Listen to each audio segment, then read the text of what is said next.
सर्वांना नमस्कार.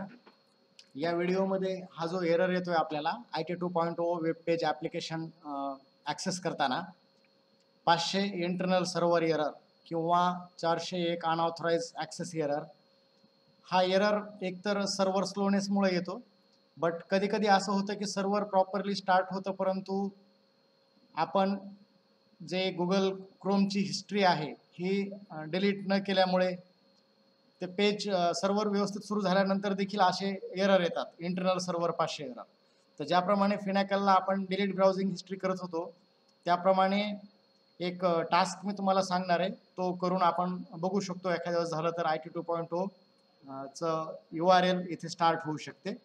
त्यासाठी आपल्याला सिस्टममध्ये विंडोज R हे बटन दाबून ठेवायचं आहे आणि विंडोज R हे बटन दाबल्याच्या नंतर काहीशी अशी रनची स्क्रीन येईल. या रनच्या स्क्रीनला जिथे आपण पिंग करत होतो IP ॲड्रेस, त्या ठिकाणी आपल्याला टाईप करायचं आहे ॲप डेटा, APPDATA. ओकेला क्लिक केल्याच्या नंतर अशा प्रकारे एक विंडो उघडेल. यामध्ये लोकलला जायचं आहे. लोकलमध्ये एक फोल्डर मिळेल आपल्याला इकडे गुगलचं, ज्याच्यामध्ये की गुगल क्रोमचा डेटा असतो. ह्या गुगल फोल्डरला ओपन केल्यानंतर या ठिकाणी क्रोमचा डेटा असतो, युजर डेटा, जो की सर्व्हर व्यवस्थित चालू झाल्यानंतर देखील आपल्याला चालत नाही पोर्टल, किंवा त्यासाठी आपल्याला ब्राउझिंग हिस्ट्री डिलीट करावी लागते.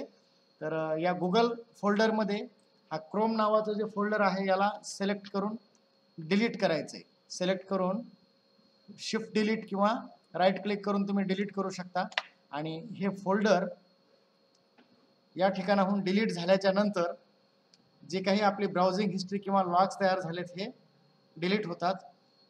आणि डिलीट झाल्याच्या नंतर डिलीटिंग होतंय डेटा, आणि काही फाईल्स स्किप करायला सांगेल त्या स्किप करायच्यात.